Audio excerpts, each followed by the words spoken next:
जनताको बीचमा जान्छौँ, जनताको कागज लिएर तिनीहरूलाई फेरि एकचोटि परास्त गर्न आउनेछौँ भनेर भनेपछि त्यही उद्देश्यका साथ हामी अहिले अभियानमा छौँ।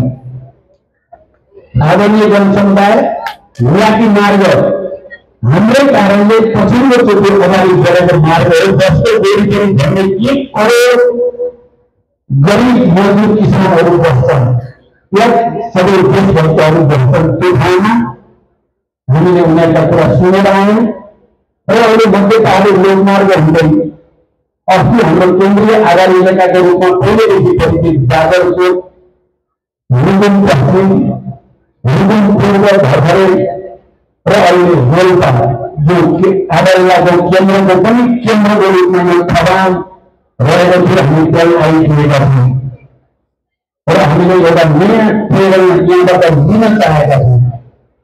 हिजो हामीले तपाईँहरूलाई जनताको क्रान्तिमा अगाडि बढ्नको लागि, जनयुद्धमा अगाडि बढ्नको लागि अपिल गरेका थियौँ र तपाईँहरूले त्यो अपिललाई गम्भीर ढङ्गले आत्मसात मात्रै गर्ने भएको जस्तो जानी गर्नको लागि जस्तोसुकै त्याग गर्न परे पनि तयार हुनुभयो। अहिले हामी यो सिरियससँग तपाईँहरूले अगाडि आएका छौँ। हामी तपाईँहरूलाई ठुलो अपिल गर्दछु, हामी अझै पनि सुशासन, सामाजिक न्याय र समृद्धिमार्फ समाजवादको आधार तयार गर्न, समाजवादी क्रान्ति ल्याउनसम्म हाम्रो सपना, हाम्रा शहीदहरूको सपना पुरा हुने छैन। त्यसको त्यो सपना पुरा गर्न जनताको तागत बाहेक अरू कुनै विकल्प हामीसँग छैन। हामीलाई हिजो सिंहदरबार पुर्याएको जनताले नै हो, कुनै प्रतिक्रियावादी दलालले होइन। हामी अलिकति जनतासँग थोरै दूरी के गरेको थियो, हामीलाई भेट्न थाल्यौँ, हामीलाई अपमान गर्न थाल्यौँ र हामीले भन्यौँ हाम्रो शक्तिको स्रोत जनतामा हो, श्रमिक जनता हो, उत्पीडित वर्ग समुदाय हो। त्यसमा हामी केन्द्रमा गएर माफी मागेर फेरि उहाँहरूसँग एकाकार भएर त्यो नयाँ शक्तिका साथ हामी समाजवादी यात्राको अगाडि बढ्नेछौँ भनेको थिएँ। आज तपाईँहरू अगाडि रोल्पा जिल्लाको खदानमा त्यही अपिल गर्न हामी उपस्थित भएका हौँ। मलाई विश्वास छ तपाईँहरूले इतिहासको त्यो गौरवलाई राम्रोसँग महसुस गर्नुभएको छ। तपाईँहरूले भोगेका सबै यातना र पीडा र तनावहरूलाई तपाईँहरूले बिर्सिनु भएको छैन, हामीले बिर्सेका छैनौँ। यहाँ साथीहरूले भन्नुभयो 70 वर्ष कटे पनि म एउटा नयाँ क्रान्तिद्वारा हाम्रा शहीदहरूको सपना पुरा नगरेसम्म नछोड्ने सङ्कल्पसहित देशव्यापी अभियानमा छु र आज रोल्पाको खदानमा तपाईँहरूसँग अपिल गर्दा मलाई विशेष गर्व महसुस भएको छ। मलाई विश्वास छ तपाईँहरूको सकारात्मक ढङ्गले यसलाई लिनु हुनेछ र नेपालमा एउटा नयाँ खालको क्रान्ति, नयाँ आर्थिक क्रान्ति भनेको छु मैले, विकास निर्माण र समृद्धिको क्रान्ति, नयाँ सांस्कृतिक क्रान्ति, नयाँ विकास निर्माणसँग सम्बन्धित क्रान्ति हामीले गर्नु नै छ र त्यसबाट दलाल, मुनाफा र भ्रष्टहरूलाई कारवाही गरेर नेपाली जनताको भविष्य सुनिश्चित गर्नु छ। आदरणीय जनसमुदाय, यही अपिल तपाईँहरूसँग गर्न हामी तपाईँहरूको अगाडि छौँ। हामीलाई भेटियो तर सरकारबाट हटेपछि हामीले भन्यौँ हामीले सायद फेरि युति गऱ्यौँ, कहिले काङ्ग्रेससँग कहिले एमालेसँग समीकरण बनाउँछौँ भन्दा फाइदा जति काङ्ग्रेसलाई हुने, एमालेलाई हुने, घाटा जति माओवादीलाई हुने। किनकि हामी माओवादी अब सेवा छौँ, इमान्दार छौँ, एकचोटि सहमति भएपछि साँच्चै होला भन्छौँ। तर काङ्ग्रेस एमाले खटाल छन् भन्ने त सिद्धान्तमा त बुझेकै हो, तर व्यवहारमा यति धेरै खटा पनि हुन सक्छन् भन्ने कता कता सिक्नु रहेको मैले सदनमा पनि भनेको थिएँ। स्वर्ग र नरकका कुरा तपाईँले सुन्नुभयो होला। 4 घण्टा लगाएर स्वर्ग र नरकसँगै जाने भन्थ्यो होला कि क्या हो भनेर जस्तो लाग्यो। तर अब एनफ भन्नु क्या हाम्रो अब कति भयो भनेर हामी आफ्नै खुट्टामा उभिएर आफ्नै जनतामा भर गरेर फेरि एउटा नयाँ आन्दोलनतिर जाने सङ्कल्पसहित तपाईँहरूले देख्नुभयो। हामी चुनावमा एक्लै लड्यौँ, एक्लै जित्यौँ। हामीले 16को निर्वाचनमा हामी एक्लै लड्यौँ, एक्लै जित्यौँ। पहिलाको भन्दा धेरै माथि पुग्नु हो। पत्रकार महासंघ एक्लै लड्यो, एक्लै जित्यो। अहिले देशव्यापी जुन लहर देखा परेको छ न्यायवादी एक पक्षमा म जनयुद्धलाई शान्ति सम्झौतामा ल्याउँदा नेतृत्वप्रति पार्टीप्रति जनतामा जो उभार थियो बीचमा सबै पनि त्यो अलिकति सेलाएकै हो। र म अहिले यो अभियानमा हिँड्दै जाँदा तराईका लाखौँ जनताहरूसँग सँगै बस्ने, सँगै खाने, सँगै कुरा सुन्दै गर्दा मैले के महसुस गरेको छु भने 64 जस्तै फेरि एकचोटि हाम्रो पार्टीलाई, हाम्रो नेतृत्वलाई जनताले साथ दिने मुड बनाइसकेको देखेँ। मैले यहाँ मेदिनीले कति वर्षमा आएपछि मैले कमेन्ट बोल्दै देश प्रदेशका चिन्ताले भनेको थिएँ, देश त फेरि माओवादीमय हुन लाग्यो, देश त फेरि प्रचण्डमय हुन लाग्यो। मैले यो उमेरमा जनताको यो भरोसा र विश्वासलाई फेर्न सकौँला कि नसकौँला भनेको थिएँ। मलाई फेरि के हो भने जनताको साथ र समर्थन भयो भने जस्तोसुकै चुनौतीको पनि सामना गर्न सकिन्छ भन्ने कन्फिडेन्स, आत्मविश्वास मनमा छ। र त्यो लहर मैले देखिएको थिएँ। त्यसको निम्ति म अन्तिम साथसम्म पनि समाजवादको निम्ति, जनताको सम्पूर्ण मुक्तिको निम्ति समर्पित हुने तपाईँहरूसँग अभियान गर्न पनि आएको हेर्नु र हाम्रो सिङ्गो टिम म तपाईँहरूसँग अभियान गर्न चाहन्छु। धेरै चिज छन्, त्यो धेरै चिज भन्नु पर्ने तपाईँहरूले बुझिराख्नु भएकै छ। सबै चिज अब फेरि एउटा नयाँ समाजवादी अभियानको निम्ति, फेरि सुशासनको निम्ति, सामाजिक न्यायको निम्ति र समृद्धिको निम्ति मलाई लाग्छ रोल्पाको खदानमा हाम्रा साथीहरूले जे जति कुरा राख्नुभयो र मैले जे कुरा तपाईँहरूको अगाडि भन्दैछु सिङ्गो राष्ट्रले सुनिराखेकै छ, आम नेपाली जनताले सुनिराखेकै छन्, विश्वभरि रहेका हाम्रा नेपाली श्रमिकहरूले सुनिराखेकै छन्। हामी एउटा नयाँ आन्दोलनको तयारीमा छौँ, एउटा नयाँ क्रान्तिको तयारीमा छौँ। अघि यहाँ कुरा आइसक्यो, हामी यो अभियान अगाडि बढ्दै जाँदा हामीलाई नै आश्चर्य लाग्ने गरी काङ्ग्रेस एमालेलाई तलका सरकार प्रमुख, उपप्रमुख वा तलका नेताहरू चाहिँ हाम्रो अभियानमा संलग्न भयो। उनीहरूले हामीलाई अभिनन्दन गरे, स्वागत गरे, थुप्रै थुप्रै कुराहरू गरे र यो हाम्रो मात्रै अभियान भएन, अब यो राष्ट्रको अभियान भयो। यसलाई अहिलेको भ्रष्टाचारीहरूको सरकारले ध्यान दिएको छैन, बुझेको छैन।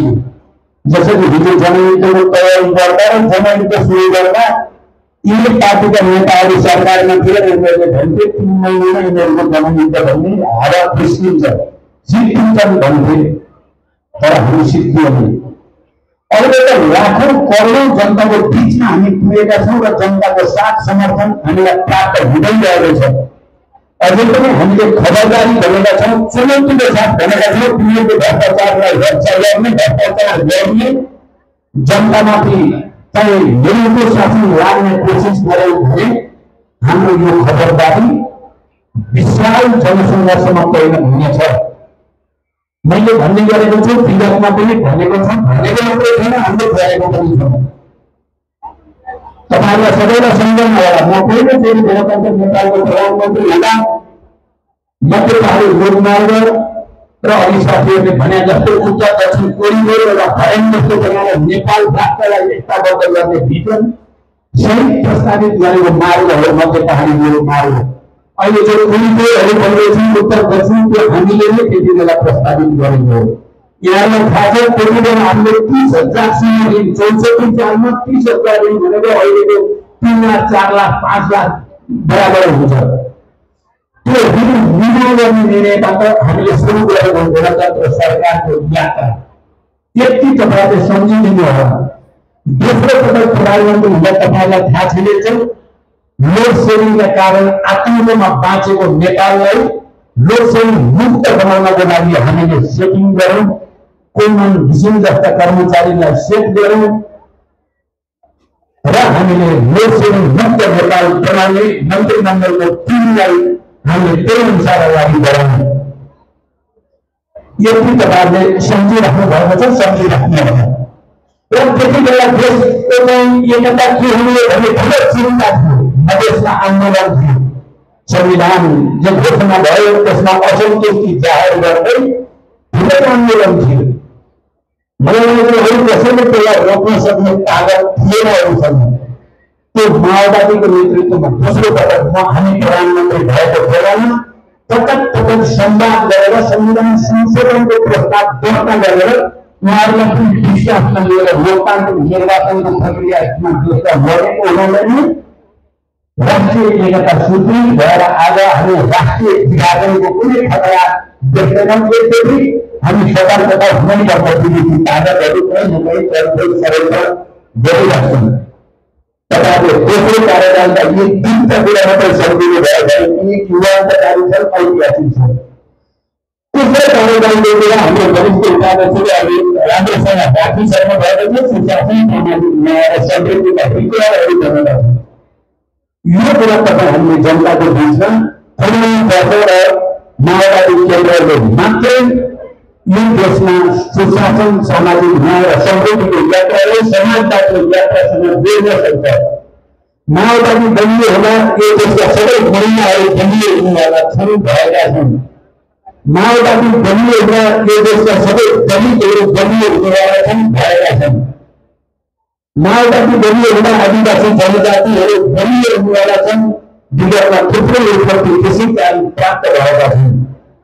माओवादी बलियो हुँदा मजदुर, किसान र सिङ्गो राष्ट्रको स्वाधीनता अक्षुण्ण रहेर सुदृढ हुनेवाला छन्। किनकि माओवादी आन्दोलनको इतिहासमा पहिलोपटक नेपाली जनता मोर्चाका सम्पन्न भएका पहिला नेपाली जनता मोर्चाका नागरिक थिएनन्, रैती थिए।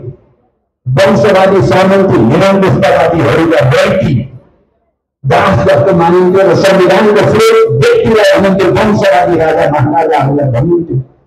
पहिलोचोटि इतिहासमा माओवादी आन्दोलन र जनआन्दोलनको संयुक्त प्रयासका कारणले नेपाली जनता सार्वभौम अधिकार सम्पन्न भएर उनीहरूको सार्वभौमिकताको विरोध गरेर संघीय लोकतान्त्रिक गणतन्त्रको संविधान घोषणा भयो, जारी भयो। यो ठुलो चिज हो आदरणीय जनसमुदाय।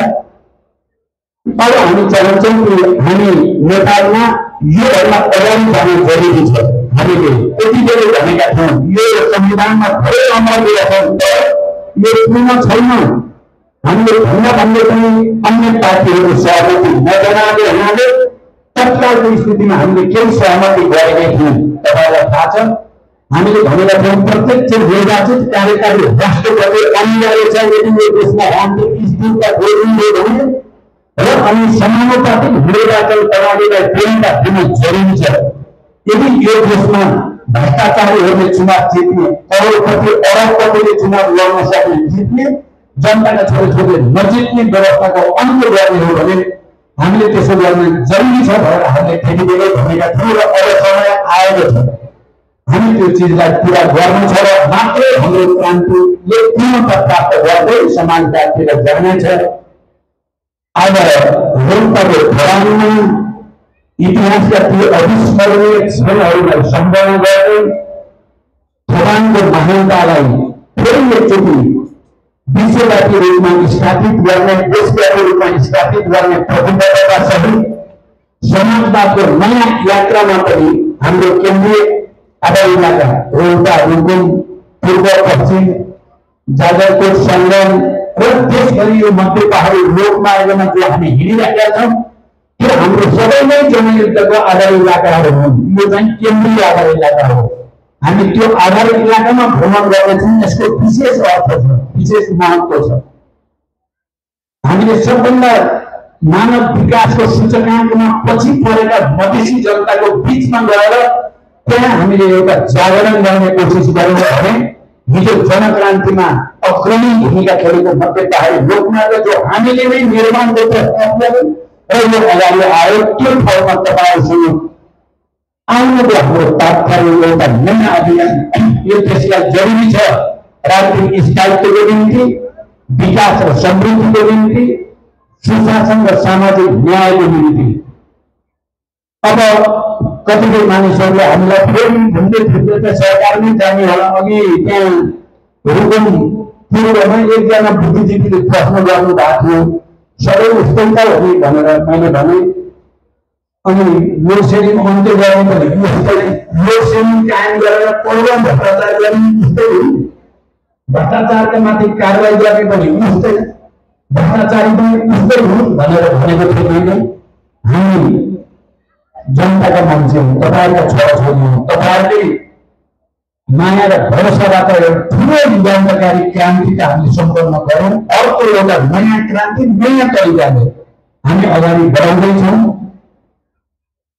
हाम्रो केन्द्रीय आधारित इलाका र मध्य पहाडी मोडमा रहेका सबै जनताको हामीलाई साथ हुने विश्वास छ र सरकारले हाम्रो खबरदारी र चुनौतीका गरी सुन्नु पछि धेरै ढिलो हुनेछ भनेर फेरि एकचोटि म चुनौती दिन चाहन्छु र मध्य पहाडी लोकमार्गमा जनताले हामीलाई दिएका ज्ञापन र मागहरू हामी क्षेत्रीय प्रतिनिधि सभामा सदनमा उठाउनेछौँ, सरकारलाई जवाब दिनेछौँ र जनताका माग पुरा गराउन सडक सदन र सरकारका सबै मोर्चाबाट अगाडि बढ्नेछौँ।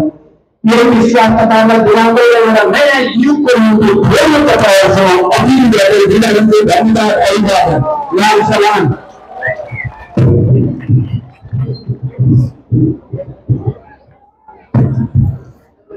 धन्यवाद अवश्य तपाईँको त्यसमा धेरै दिन लागेको थियो। सार्वजनिक विषयहरू राखिसक्नु भएको छ।